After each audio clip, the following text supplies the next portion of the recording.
Bismillahirrahmanirrahim. Assalamualaikum warahmatullahi wabarakatuh. Alhamdulillahi rabbil alamin. Sallallahu wasallam ala nabiyyina Muhammadin wa ala alihi wa ashabihi wa man sara ala darbihi wa tamassaka bi sunnatihi ila yaumiddin. Qala rabbul alamin ya ayyuhalladzina amanu taqullaha haqqa tuqatih wa la tamutunna illa wa antum muslimun. فإن أصدق الحديث كتاب الله وخير الهدي هدي محمد صلى الله عليه وسلم وشر الأمور محدثاتها فإن كل محدثة بدعة وكل بدعة ضلالة وكل ضلالة في النار. Ma'asyara muslimin yang dimuliakan oleh Allah Rabbul Alamin, kita haturkan syukur kepada Allah yang memberikan segala nikmat, yang menghadirkan berbagai macam anugerah di dalam kehidupan kita yang perlu kita untuk mendapatkan petunjuk dan bimbingan Allah Subhanahu wa taala. Semoga Allah yang menyebut dirinya dengan Ar-Rahman, yang mensifatinya dengan sifat kasih dan sayang, menjadikan kita golongan hamba yang diberikan rahmatnya, dibimbing menuju jalan yang lebih terang, menuju jalan yang lebih membawa kepada kebahagiaan. Salawat dan salam semoga selalu sampai kepada Nabi yang selalu kita berusaha untuk berada di dalam jalannya dan meniti dan berusaha untuk mengamalkan sunnahnya selama hayat masih dikandung badan dan kesempatan masih dimiliki. Semoga salawat dan salam itu sampai kepada seluruh para sahabat. Yang terdepan adalah para khulafa ar-rasyidin dan juga keluarga beliau alaihi salatu wassalam dan segenap orang yang berada di atas sunnah beliau alaihi salatu wassalam. Kembali dalam kitab Al-Kabair milik Al-Imam Al-Zahabi.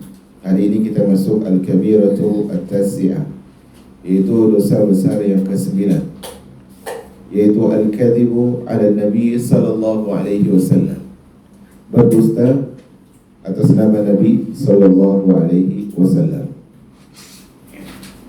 Di sini Al-Imam Al-Zahabi rahimahullah membawakan dosa besar yang sesuai judulnya, itu berdusta atas Nabi sallallahu alaihi wasallam.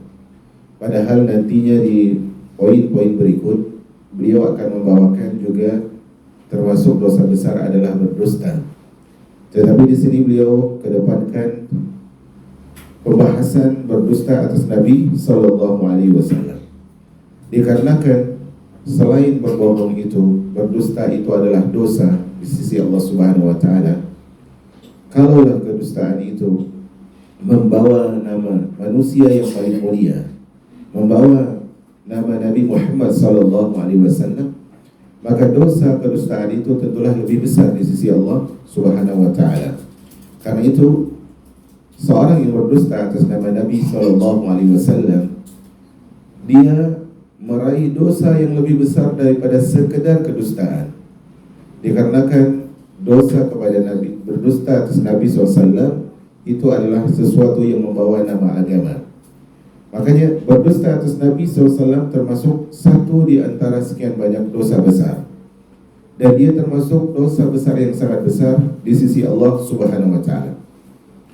Bahkan dia termasuk kesalahan, termasuk jarimah, termasuk penyimpangan di dalam agama yang tidak pantas dilakukan oleh setiap orang yang menyatakan dirinya sebagai orang Islam. Allah Subhanahu wa taala tidak akan memaafkan seorang yang berdusta atas nama Nabi SAW, baik itu bercanda ataupun serius, kecuali dia benar-benar taubat kepada Allah Subhanahu wa taala. Berdusta atas nama Nabi SAW, bercanda, serius, gurauan, walaupun hanya mungkin sekedar ucapan belaka menurut dia, tetapi itu besar hisabnya di sisi Allah Subhanahu wa taala.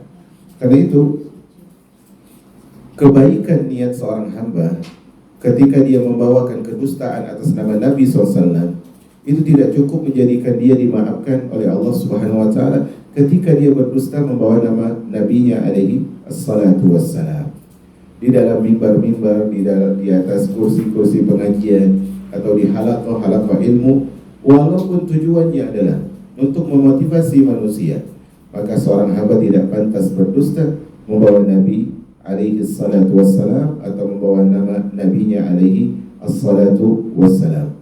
Di sini Al-Imam Az-Zahabi menyebutkan, biasanya beliau dalam setiap bab dosa besar beliau masuk ke dalam dalilnya, tetapi di sini beliau berikan muqaddimah. Kata beliau, sebagian para ulama berpendapat bahwa berdusta atas nama Rasulullah SAW merupakan kekufuran yang bisa mengeluarkan pelakunya dari agama. Artinya dia dianggap sebagai orang yang murtad. Dia keluar dari Islam hanya dengan sekedar dia berdusta dengan membawa Nabi SAW dalam kedustaannya.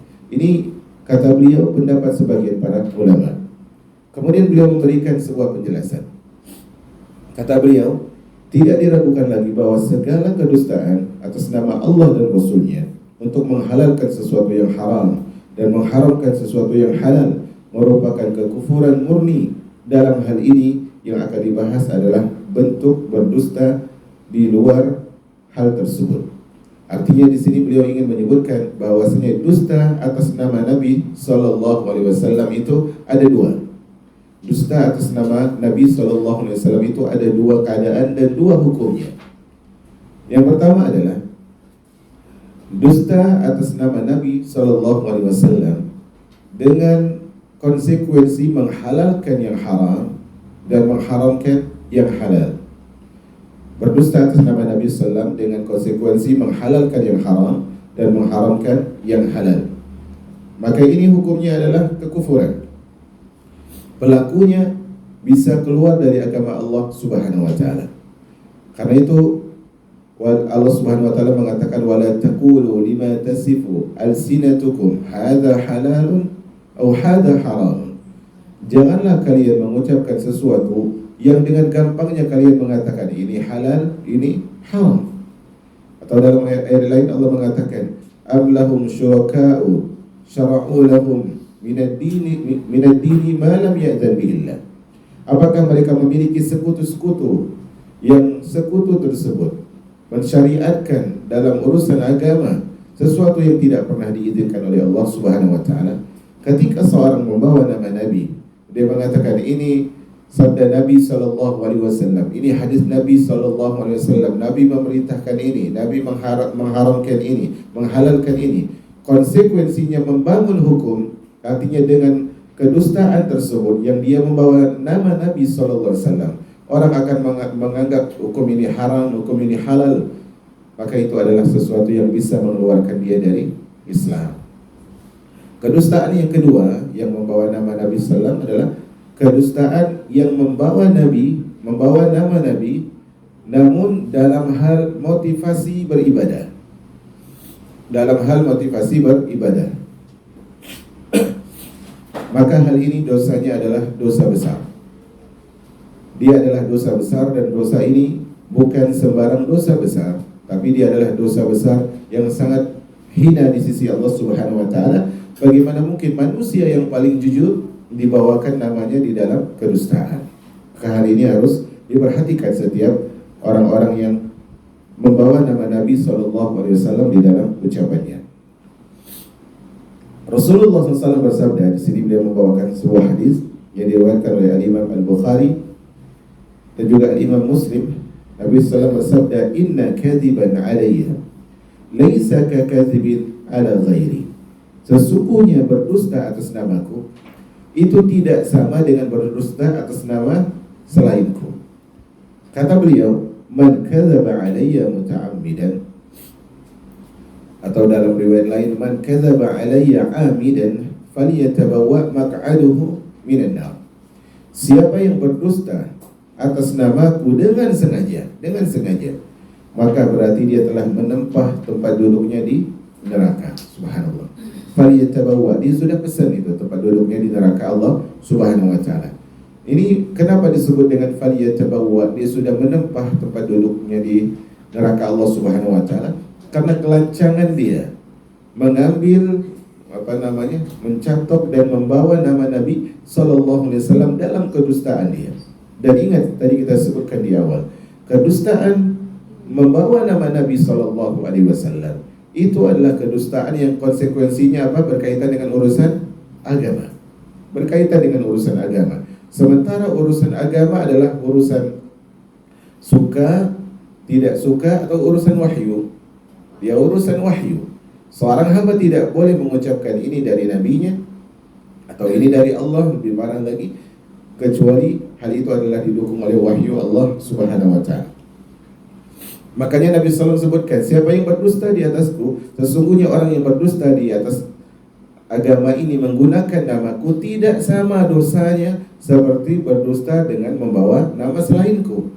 Karena urusannya kalau dibawa nama Nabi, orang akan langsung terpatri, langsung tertuju, langsung sadar dan langsung berpikiran bahwa itu adalah urusan agama yang dibawa oleh Nabi Sallallahu Alaihi Wasallam.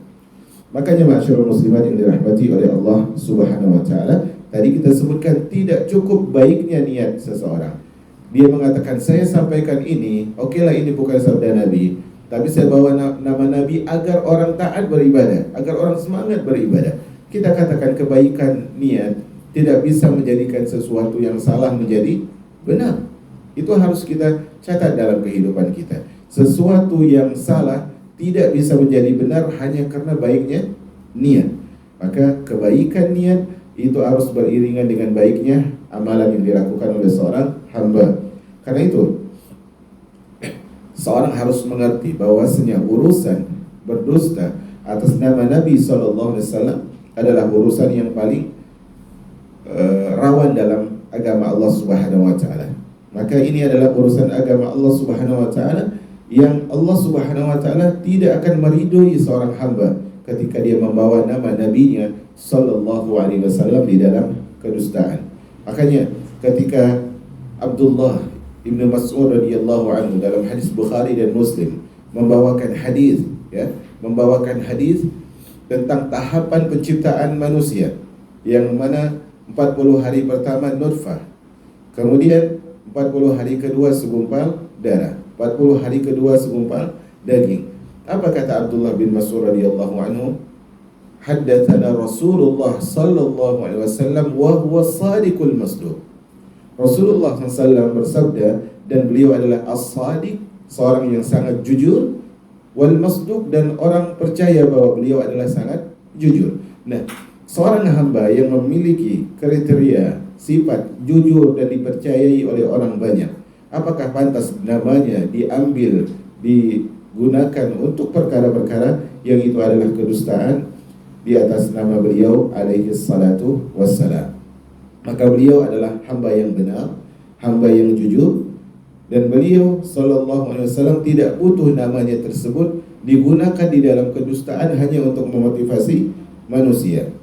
Makanya Allah Subhanahu wa taala menyebutkan di dalam surah Az-Zumar ayat 33 tentang sifat Nabi sallallahu alaihi wasallam, beliau itu adalah jaa bisidqi wa saddaqa bi. Nabi SAW itu datang bawa kebenaran, bawa kejujuran, dan beliau sallallahu alaihi wasallam membenarkan kebenaran tersebut. Makanya ingat tadi ya, niat baik tidak bisa melegalkan sesuatu yang salah. Makanya Allah sebutkan di dalam surah Yunus misalnya, di ayat yang ke-32 Allah mengatakan, "Famada ba'dal haqqi illa dhalal." Maka setelah kebenaran itu tidak lain hanyalah kesesatan, adalah penyimpangan dan sebagainya. Maka seorang kalau dia benar-benar meneliti ya, ceramah demi ceramah yang dihadirkan oleh setiap orang yang berada, khususnya di media yang begitu mudah seorang itu untuk mengutarakan ini adalah agama, ini adalah sabda, ini adalah ucapan Nabi alaihi salatu wassalam, maka dia akan melihat bahwasanya banyak pihak yang menggunakan nama Nabi sallallahu alaihi wasallam hanya untuk menyatakan itu adalah kecintaan kepada Nabi sallallahu alaihi wasallam. Dan ini adalah sesuatu yang pilu dirasakan oleh kalbu, perih dirasakan oleh hati seorang yang mengerti kedudukan Nabi alaihi salatu wassalam. Kenapa demikian? Karena di antara orang yang berdusta atas nama Nabi sallallahu alaihi wasallam itu sebagian, bahkan banyak di antara mereka mengklaim apa? Beranggapan apa? Mengaku apa? Mengaku cinta Nabi sallallahu alaihi wasallam. Mengaku mereka mengatakan ini adalah bentuk kecintaan kepada Nabi sallallahu alaihi wasallam. Tetapi akankah seorang yang mencintai Rasulnya, menggunakan nama Rasulnya di dalam kedustaan, di dalam sesuatu yang sama sekali tidak pernah diucapkan oleh Rasul alaihi salatu wassalam. Maka setiap lisan bisa mengutarakan cinta, tetapi realita akan mengungkapkan semuanya. Maka ma'asyarah al-muslimat yang dirahmati oleh Allah Subhanahu wa taala, hal ini harus kita mengerti dan kita pahamkan kepada kaum muslimin sesuai dengan kemampuan kita masing-masing. Kemudian Nabi SAW sebutkan tadi, "Falyatabawwa maq'adahu minan nar." Hendaknya berarti dia telah memesan tempat duduknya, mengambil nanti tempat duduknya di neraka Allah Subhanahu wa taala. Sesuatu yang kalau benar-benar sudah dipersiapkan, disebutkan dia sudah menempa, sudah mesan, sudah akan mengambil tempat duduknya, berarti ini adalah perkara yang kira-kira spesial, tidak, tanda kutip spesial. Ini dosa yang tidak sembarang dosa. Saking hinanya dosa ini, betapa buruknya dosa ini, sampai Allah Subhanahu wa taala menyiapkan tempat khusus yang itu dikenal sebagai tempat duduk bagi orang yang berdusta atas nama Nabi sallallahu alaihi wasallam. Kemudian Al-Imam Az-Zahabi membawa hadis yang kedua atau membawa riwayat yang kedua. Kata beliau, Nabi sallallahu alaihi wasallam bersabda, "Yudfa'ul mu'min ala kulli syai'in illa al-khiyanati wal kadhib." Ini adalah wallahu a'lam. Ini hadisnya adalah hadis yang tidak sahih. Hadis yang tidak sahih, tetapi ini bukan tidak masuk dalam derajat hadis yang dusta atas Nabi sallallahu alaihi wasallam. Hanya saja ada kelemahan rawinya, yaitu yang berbunyi seorang mukmin itu diwatakkan atau watak seorang mukmin itu bermacam-macam, tetapi seorang mukmin itu tidak memiliki watak khianat dan tidak memiliki watak pendusta. Maknanya benar, makna hadis ini adalah benar. Kalau ternyata kebiasaan seorang hamba adalah pengkhianatan, kemudian kedustaan, maka ini bukan sifat mukmin sejati. Kata Nabi SAW, alamatul munafik, ayatul munafikin thalatha. 3 tanda orang munafik. Idza hadatsa kadzab. Kalau dia berbicara dia berdusta. Wa idza wa'ada akhlaf. Apabila dia berjanji, dia ingkari janji tersebut. Wa idza tumina khana. Apabila dia diberikan amanah oleh seseorang, kemudian dia hianati amanah tersebut.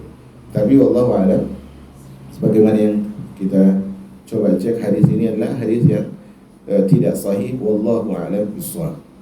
Kemudian Nabi SAW bersabda, beliau membawakan dalil ketiga. Man rawa anni hadithan wa huwa yura annahu kadhib fa huwa ahadul kadhibain.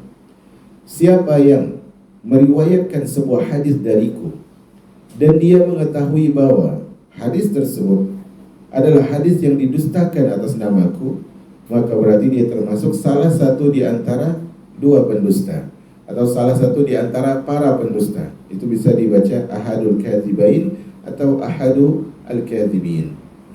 Dia termasuk bagian dari orang yang berdusta. Maksudnya begini,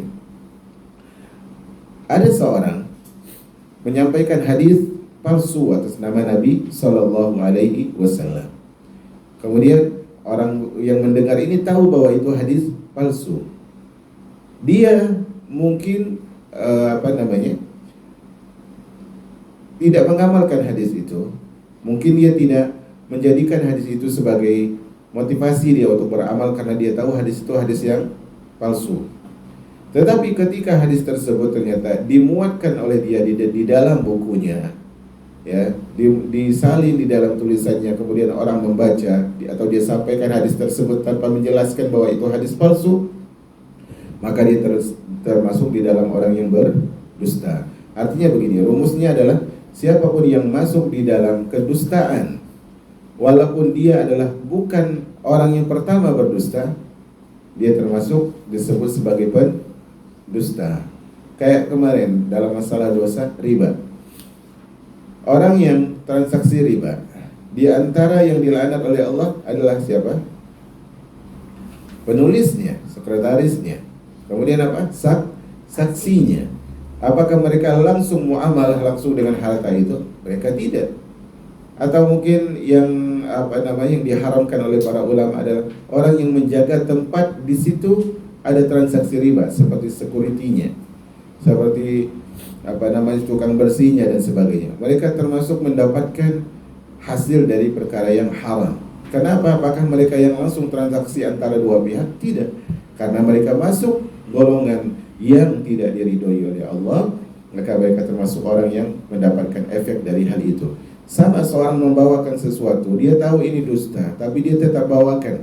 Walaupun dia bukan pencetusnya, dia bukan pengasasnya, dia bukan yang pertama mengucapkan dan melakukannya, maka dia tetap masuk di dalam seorang yang berdusta atas nama Nabi Sallallahu Alaihi Wasallam. Nah, sebenarnya dusta atas nama Nabi Sallallahu Alaihi Wasallam itu termasuk dusta atas nama Allah secara tidak langsung. Dusta atas nama Nabi itu secara tidak langsung adalah berdusta atas nama Allah. Kenapa? Karena Allah sudah memastikan bahwa hambanya yang paling pantas menjadi hamba terbaik, menjadi penutup para nabi dan rasul. Siapa yang ditunjuk? Muhammad bin Abdullah sallallahu alaihi wasallam. Tetapi Allah Subhanahu wa taala ingin ada wasilah antara dirinya dengan manusia, maka ditunjuklah Nabi sallallahu alaihi wasallam. Maka orang yang berdusta atas nama Nabi secara tidak langsung dia menuduh Allah Subhanahu wa taala juga, mengaitkan nama Allah juga dalam kedustaan tersebut. Maka Allah sebutkan contohnya dalam Al-An'am misalnya ayat 144, Allah mengatakan, "Faman azlamu mimman iftara 'ala Allahi kadhiba liyudillan nas bighairi ilm." Siapakah yang lebih zalim dibanding orang yang berdusta atas nama Allah Subhanahu wa taala untuk menyesatkan manusia dari jalan Allah Subhanahu wa taala. Masyaallah musliman yang dirahmati oleh Allah Subhanahu wa taala. Para ulama mereka telah begitu semangat untuk memberikan pengajaran kepada umat, memberikan penjelasan kepada umat tentang bahayanya dusta atas nama Nabi Sallallahu Alaihi Wasallam. Karena apa? Karena kalau kita lihat buku-buku hadis itu mereka dari generasi ke generasi itu ada istilah mujaddid, pembaharu. Orang yang memperbaharui agama ini. Setiap 100 tahun Allah utus seorang ulama yang rabbani yang meneliti kembali hadis Nabi sallallahu alaihi wasallam. Dan yang masyhur salah satunya di abad kita adalah Syekh Al-Albani rahimahullahu taala, dan ulama-ulama yang lain tentunya ada. Dan apakah setiap orang yang berdusta atas nama Nabi sallallahu alaihi wasallam tidak akan terungkap? Jawabannya pasti terungkap. Karena Allah Subhanahu wa taala menjaga agamanya.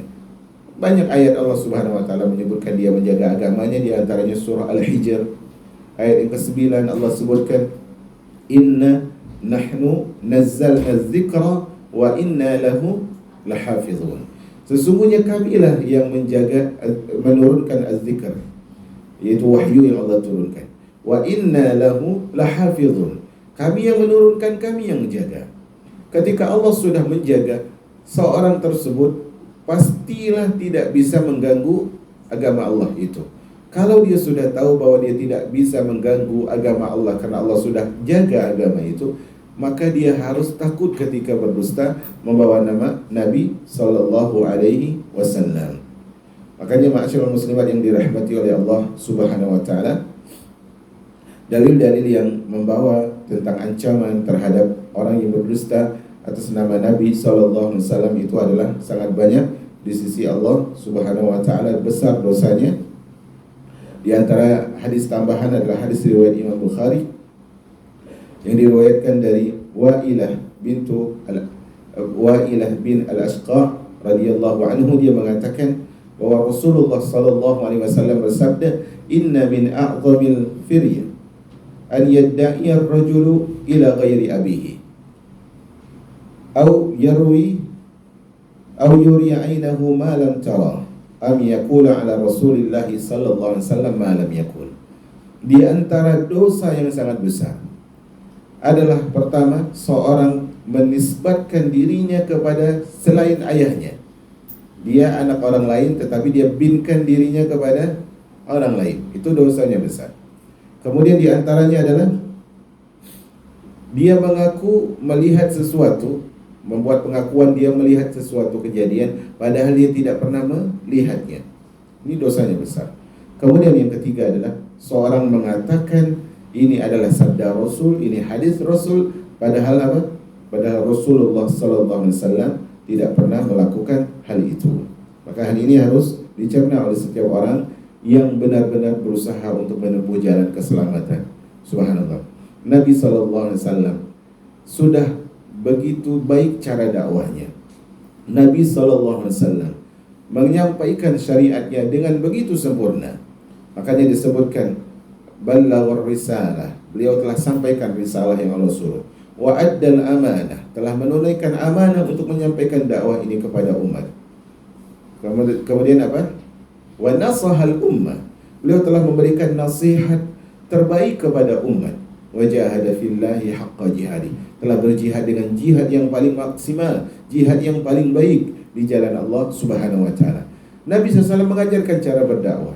Orang yang ingin berdakwah kepada jalan Nabi SAW harusnya menempuh cara dakwah Nabi alaihi salatu wassalam. Di dalam surah Yusuf di akhir-akhirnya Allah mengatakan, "Qul hadhihi sabili ad'u ila Allah ala basiratin ana wa man ittaba'ani."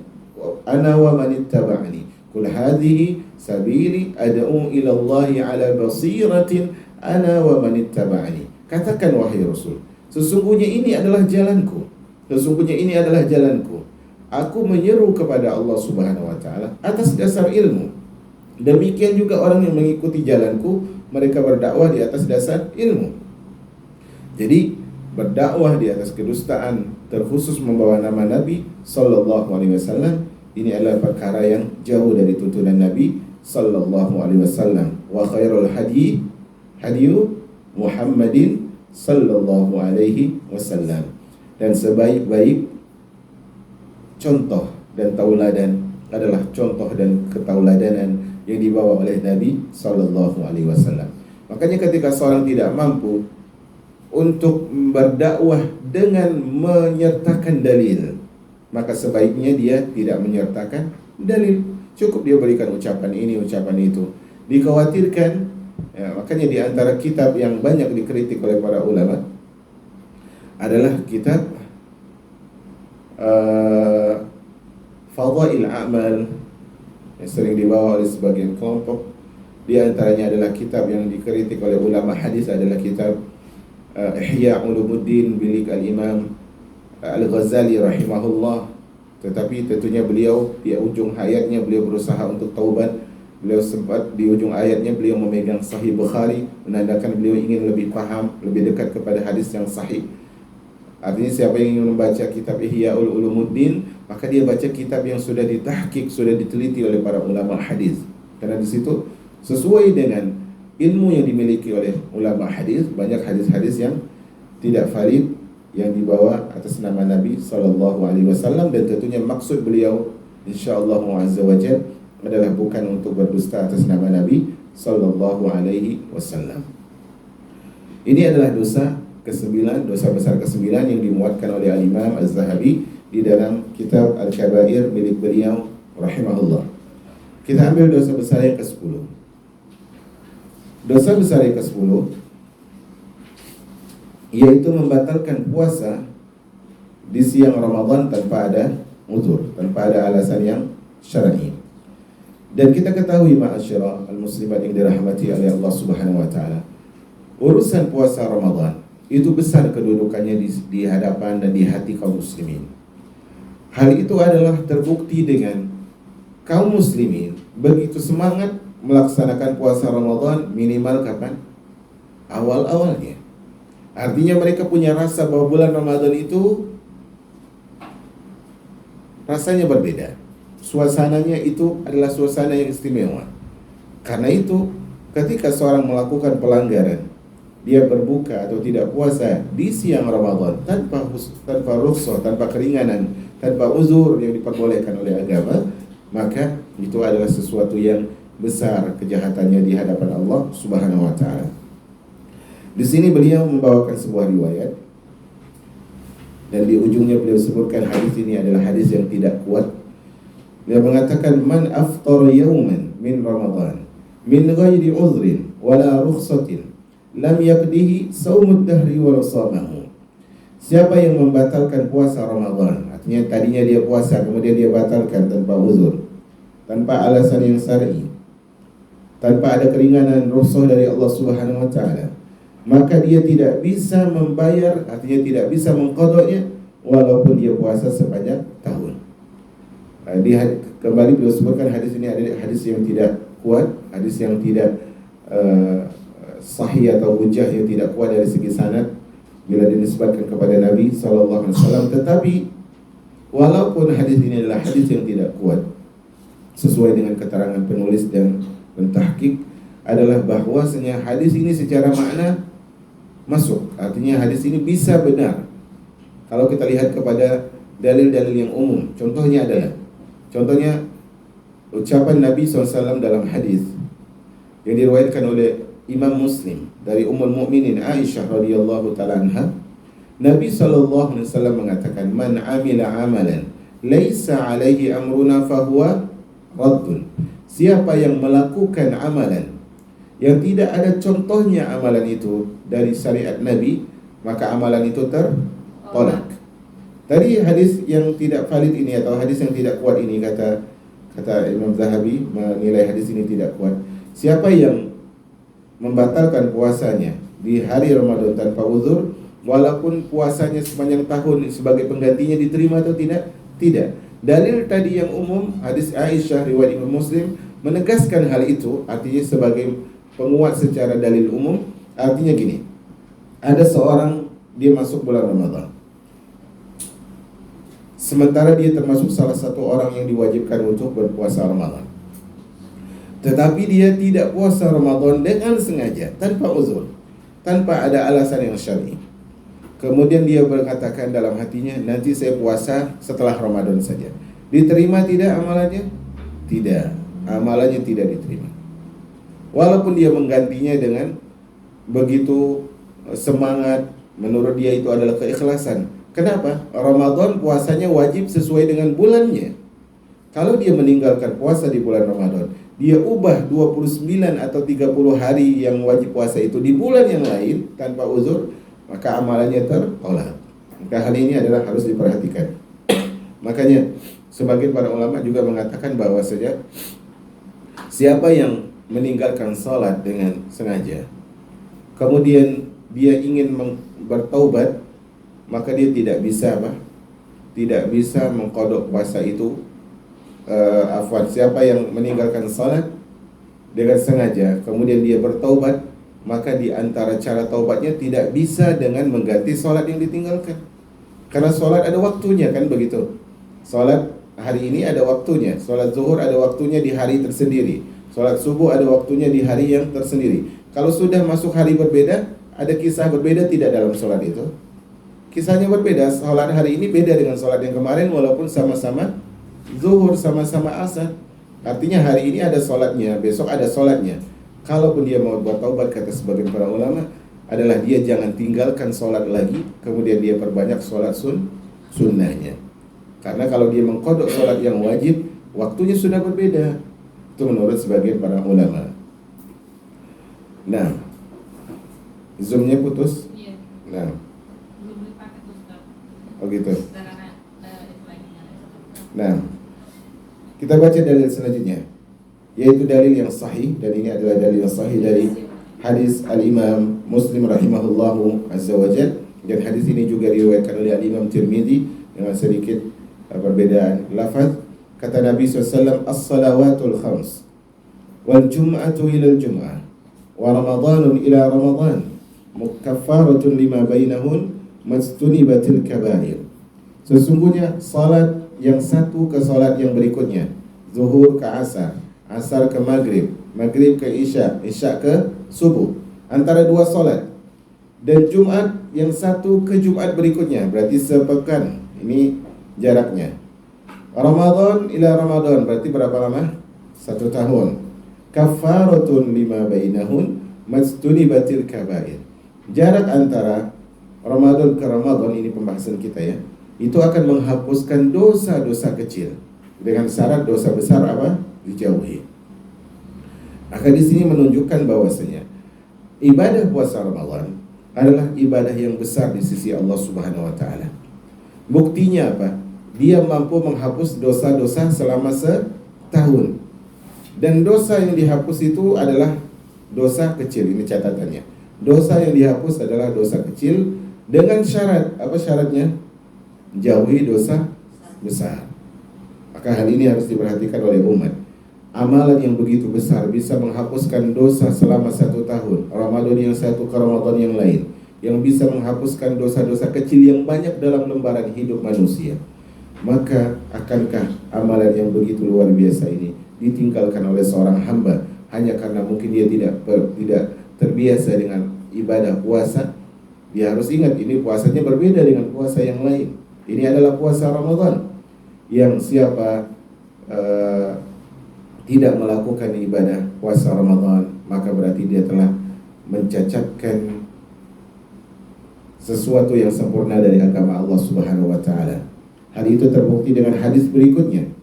Nabi SAW bersabda dalam hadis berikutnya, hadis disepakati oleh Bukhari dan Muslim, Bunyal Islamu ala khamsin. Islam dibangun atas lima perkara, 5 rukun, yaitu syahadati alla ilaha illallah wa anna muhammadar Rasulullah. Yang pertama adalah 2 kalimat syahadat. Wa iqamis salah, kemudian menegakkan salat. Wa ita'iz zakah, kemudian mengeluarkan zakat yang wajib. Wa shaumi Ramadan, dan ibadah puasa Ramadan, ini pembahasannya. Wa hajjil bait, dan ibadah haji ke Baitullah. Di sini Nabi SAW sebutkan Islam dibangun atas 5 rukun. Dan rukun ini, 5 rukun ini, kalau diambil, dirobohkan salah satunya, maka bangunan Islam tersebut akan rentan. Bangunan Islam tersebut akan rawan untuk runtuh. Bangunan Islam tersebut, selama dia adalah rukun yang roboh tersebut bukan 2 kalimat syahadat, maka dia belum kufur insyaallah, menurut sepakatan para ulama. Karena yang satu-satunya yang disepakati oleh para ulama yang membatalkan Islam seorang adalah rusaknya apa? Syahadat. Tetapi walaupun derajat puasa Ramadan tidak sekuat derajat syahadat Muhammad Rasulullah, tetapi ketika bangunan Islamnya tersebut kurang 1 tiangnya, maka bagaimana mungkin dia akan bisa berteduh dengan atap yang nyaman? Bagaimana mungkin dia bisa membangun dinding yang bisa menyelamatkan dia dari gangguan yang bisa saja membahayakan dirinya? Maka masyaallah muslimat yang dirahmati oleh Allah Subhanahu wa taala, besar dosanya, dan ini adalah dosa meninggalkan puasa Ramadan atau berbuka dengan sengaja di siang hari Ramadan. Dosanya jauh lebih besar daripada makan riba. Dosanya jauh lebih besar daripada berzina. Dosanya jauh lebih besar daripada membunuh. Dosanya jauh lebih besar daripada membunuh, karena yang dia tinggalkan adalah rukun Islam. Dan ini terkadang sebagian kaum muslimin tidak mengerti. Mereka lebih menganggap sihir itu lebih mereka lebih menganggap bahwa zina itu adalah lebih besar daripada meninggalkan puasa. Maka salah, karena rukun tetaplah dia lebih utama daripada selain rukun. Kemudian dari Hamad bin Zaid, dari Amr bin Malik al-Bakri, dari Abu al-Jawza, dari Ibnu Abbas, dia berkata, sendi dan pondasi agama Islam ada 3 macam. Yaitu di situ ada ya, urah al-Islam wa qawaiduhu thalatha. Ada 3 simpulan dan juga kaidah-kaidah Islam. Yang pertama adalah bersyahadat bahwasanya tidak ada Tuhan yang berhak disembah melainkan Allah Subhanahu wa taala. Yang kedua adalah salat, dan ketiga adalah puasa Ramadan. Barang siapa yang meninggalkan salah satunya berarti dia telah kafir. Kata Imam Zahabi, kita melihat bahwa orang tersebut memiliki harta, tetapi dia tidak menunaikan haji, tidak mampu membayar zakat, tetapi darahnya tidak boleh ditumpahkan. Sini Imam Zahabi memberikan isyarat bahwasanya orang yang meninggalkan puasa Ramadan tidak semena-mena dia dikatakan kafir. Ini penting ya. Beliau memberikan isyarat di situ dalam ucapan beliau yang mengatakan bahwa orang yang tidak membayarkan harta zakat, tidak menunaikan haji, tidak semena-mena dikatakan sebagai keluar dari Islam. Dan hadis ini wallahu alam adalah hadis yang didhaifkan oleh Syekh Albani. Hadis ini didhaifkan oleh Syekh Albani karena dengan dia meninggalkan puasa tidak semena-mena dia dikatakan kufur, kecuali kalau dia mengingkari kewajiban puasa tersebut. Dia mengatakan saya tidak wajib puasa, yang wajib puasa adalah Anda. Selama dia mengaku dia muslim, tetapi dia mengingkari kewajiban dan menentang kewajiban ibadah puasa Ramadan, maka dia disebut sebagai seorang yang melakukan kekufuran karena ada penentangan di situ. Wallahu a'lam bishawab. Kemudian kita masuk dalam hadis tentang konsekuensi dari puasa. Kata Nabi SAW, man lam yada' qawla zur wal amala bihi wal jahla fala hajata lillahi bi an yada'a at-ta'am wasyarab. Bi an yada'a at-ta'am wasyarab. Dalam riwayat lain, an yada'a lahu at-ta'am, an yada'a at-ta'am wasyarab lahu. Kata Nabi SAW, siapa yang tidak meninggalkan perkara dan perbuatan dusta, artinya dia tidak meninggalkan ucapan dusta dan dia masih saja mengamalkan perbuatan-perbuatan yang mengandung kedustaan selama dia puasa, artinya dia puasa Ramadan, tapi dia bohong terus, dia dusta terus, perbuatannya juga adalah perbuatan yang mengandung kedustaan dan dosa. Apa kata Allah? Apa kata Rasul? Dan dia melakukan kejahilan wal jahla, fala hajata lillah bi an yada'a at-ta'am wa syarab.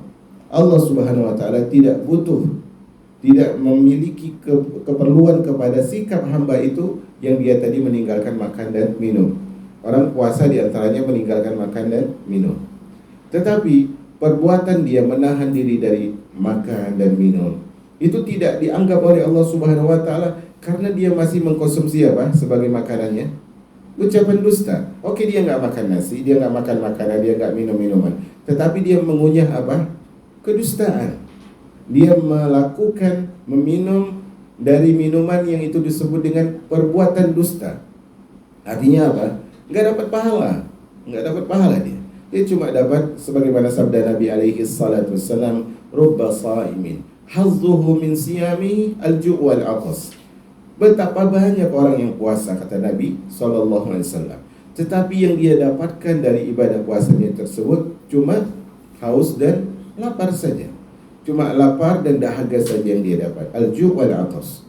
Maka alangkah indahnya seorang, alangkah hinanya seorang ketika dia bekerja cuma untuk meletihkan dirinya, untuk membuat tubuhnya lelah, membuat fisiknya menjadi sakit, kemudian dia tidak mendapat hasil apapun dari pekerjaan tersebut.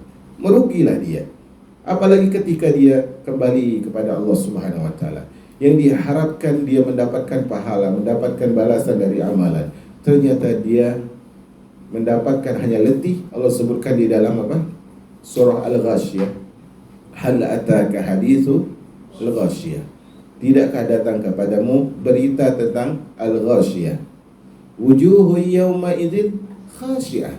Hari itu, di hari itu, Ghasyiyah itu adalah hari di mana wajah-wajah itu tertunduk lesu. Kenapa tertunduk lesu? Lanjutkan. Hal ataka hadithul ghasyiyah wujuhu yawma idzil khasyiah. Lanjutkan.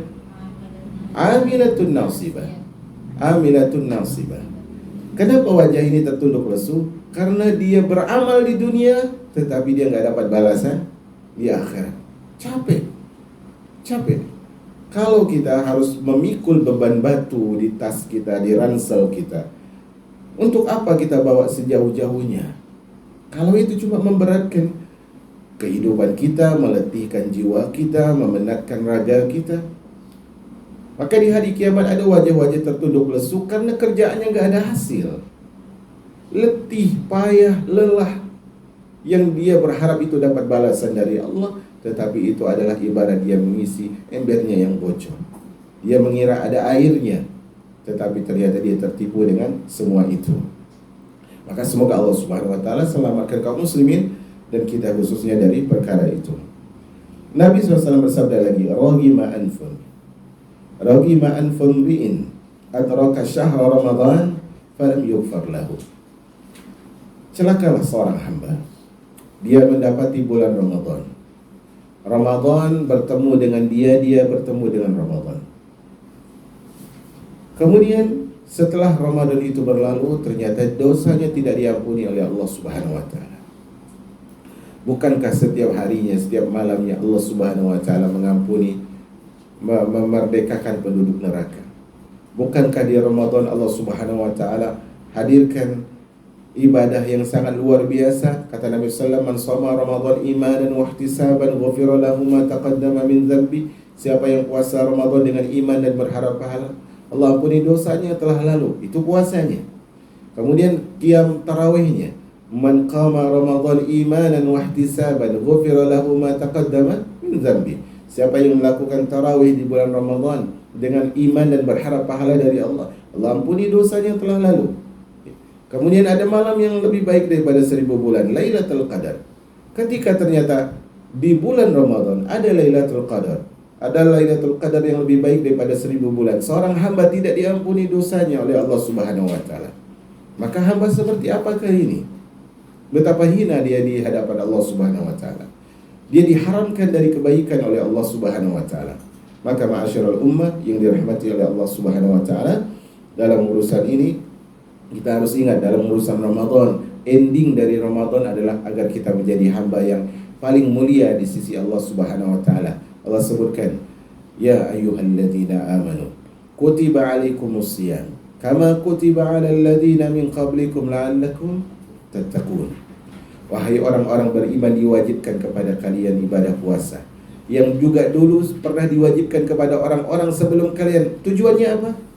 Agar kalian menjadi orang bertakwa. Dan Allah sebutkan di dalam surah Al-Hujurat, "Inna akramakum indallahi atqakum." Dan orang yang paling mulia di sisi Allah Subhanahu wa taala adalah orang yang bertakwa. Masyaallah muslimat yang dirahmati oleh Allah Subhanahu wa taala, makanya orang yang membuka puasanya atau tidak puasa atau membatalkan puasanya di siang Ramadan tanpa uzur yang syar'i, maka dia telah melakukan dosa besar ya di hadapan Allah Subhanahu wa taala. Dan dosa besar ini adalah dia merusak rukun dari agamanya, yaitu agama Islam. Kita tutup dengan satu dosa besar lagi secara singkat, yaitu dosa besar yang ke-11, lari dari medan pertempuran. Allah Subhanahu wa taala mengatakan, ini kita ambil secara singkat saja.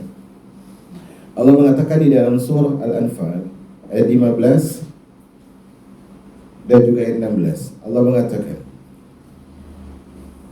"Wa man yuwallihim yawma idzin duburahu illa mutaharrifan liqital aw mutahayyizan ila fi'ah faqad ba'a bighadabin minallahi wa ma'wahu jahannam wa bi'sal masir." Dan siapa yang mundur pada waktu itu, yaitu di medan perang, kecuali berbelok untuk siasat atau untuk bergabung dengan kelompok yang lain, pasukan yang lain, maka sesungguhnya kembalinya itu, yaitu mundurnya dia dari medan perang itu, membawa kemurkaan dari Allah Subhanahu wa taala. Tempatnya, balasannya adalah neraka Jahannam, dan itu adalah seburuk-buruk tempat kembali.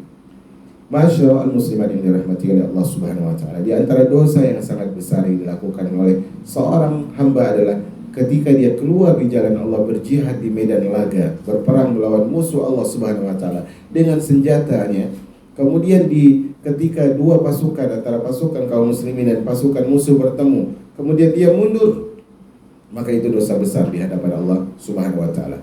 Haram, dan ini adalah keharaman yang besar. Seorang itu mundur dari medan perang kecuali dengan dua alasan.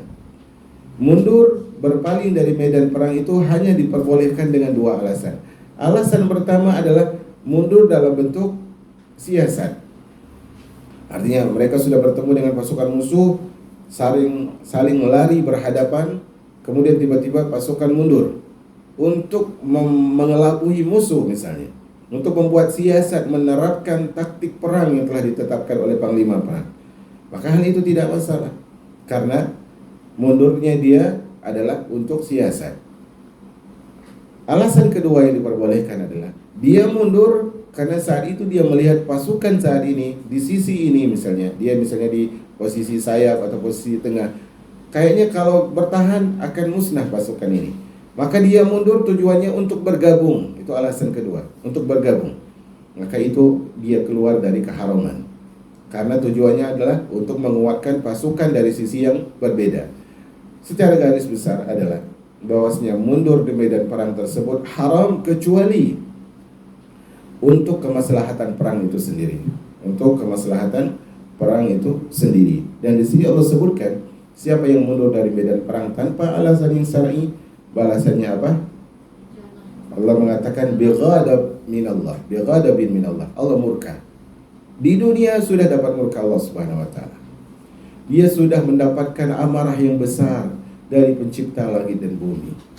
Bagaimana mungkin seorang yang berjuang di jalan Allah, dia takut berhadapan dengan musuh-musuh Allah sementara penolongnya adalah Allah yang Maha Kuat, Al-Azizul Qahhar, yang Maha Perkasa, innahu ala kulli syai'in qadir.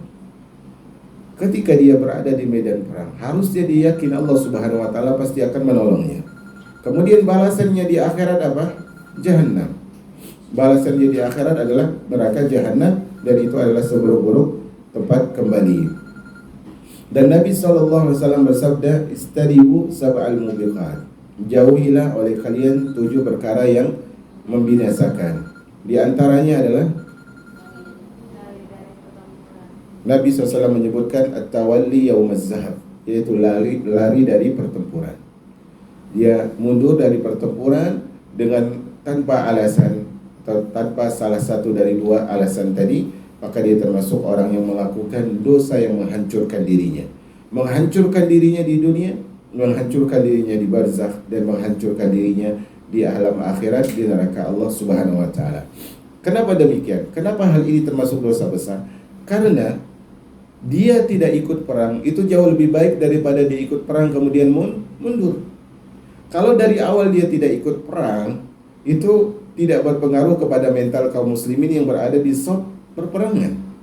Tapi ketika dia sudah ada di saf perperangan, kemudian ketika musuh sudah menyerang, mereka sudah berlari menuju pasukan musuh untuk melawan, tiba-tiba keluar 1 orang, keluar 2 orang, keluar 3 orang, dan terus menerus, maka ini melemahkan mental kaum muslimin dan membuat celah di saf-saf kaum muslimin. Strategi akan menjadi rusak, siasat akan menjadi batal karena adanya pengkhianat di saf-saf perang. Maka hal ini adalah sifat-sifat orang yang dimurkai oleh Allah Subhanahu wa taala. Nah, kalau ternyata lari dari medan perang saja itu adalah dosa besar, bagaimana dengan orang yang menolong orang-orang kafir untuk mengalahkan kaum muslimin? Dengan harta mereka bantu orang kafir mengalahkan kaum muslimin. Dengan pola pikir cara mereka berpikir, dengan jabatan mereka membantu orang kafir menghinakan kaum muslimin, maka hal itu adalah cukup besar dan sangat besar dosanya di hadapan Allah Subhanahu wa taala. Semoga Allah Subhanahu wa taala menguatkan saf-saf kaum muslimin dan menjadikan mereka orang-orang yang berbakti kepada Allah, kepada Rasul-Nya, dan kepada pemerintahnya. Dan semoga Allah Subhanahu wa taala selalu membimbing pemerintah negeri kita, menjaga mereka dari keburukan, mengarahkan mereka kepada kebaikan, menjadikan negeri kita negeri yang berada dipimpin oleh orang-orang yang penuh dengan kejujuran.